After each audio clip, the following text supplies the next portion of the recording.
Presiden Prabowo Subianto menceritakan kerja keras Presiden ke-7 RI, Joko Widodo, saat menghadapi pandemi COVID-19, khususnya terkait ketersediaan beras di Indonesia.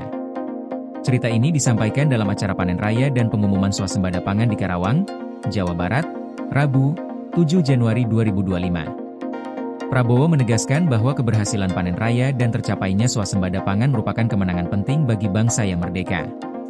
Menurutnya, sebuah bangsa tidak bisa disebut merdeka jika kebutuhan pokok seperti pangan tidak tersedia untuk rakyatnya.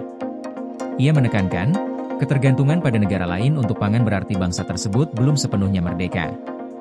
Dalam pidatonya, Prabowo menyinggung kondisi Indonesia di awal pandemi COVID-19. Saat itu, Indonesia sangat membutuhkan pasokan beras, namun negara-negara penghasil beras enggan menjual ke Indonesia. Prabowo menjelaskan, Presiden Jokowi turun tangan langsung untuk melakukan negosiasi dengan pemimpin-pemimpin dunia demi memastikan kebutuhan pangan dalam negeri tetap terpenuhi. Prabowo mengingat kembali, saat itu ia menjabat sebagai menteri dan menyaksikan sendiri upaya Jokowi yang terbang ke berbagai negara, bertemu dan bernegosiasi agar Indonesia bisa memperoleh pasokan beras. Berkat hubungan baik dan diplomasi yang dilakukan Presiden, pasokan beras akhirnya berhasil didatangkan ke tanah air, meski negara-negara lain sempat menolak. Presiden Prabowo menekankan bahwa pengalaman pandemi COVID-19 menjadi pelajaran penting bagi Indonesia. Pandemi tersebut menjadi peringatan atau lampu kuning bagi bangsa, agar tidak tergantung pada negara lain, terutama untuk kebutuhan pokok seperti pangan. Ia menekankan pentingnya kemandirian pangan sebagai bagian dari ketahanan nasional, agar Indonesia siap menghadapi berbagai tantangan di masa depan.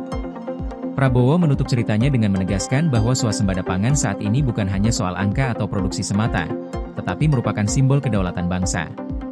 Keberhasilan ini menunjukkan pentingnya kerjasama antara pemerintah, jajaran kementerian, dan petani di seluruh Indonesia.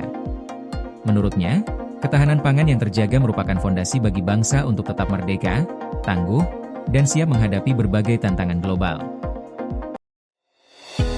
Koordinasi PLN dengan TNGL jelang Hari Kesaktian Pancasila, listrik terbangun, alam tetap lestari. Panen perdana garam Aceh. PLN hadirkan energi untuk UMKM di momen menyambut Hari Kesaktian Pancasila.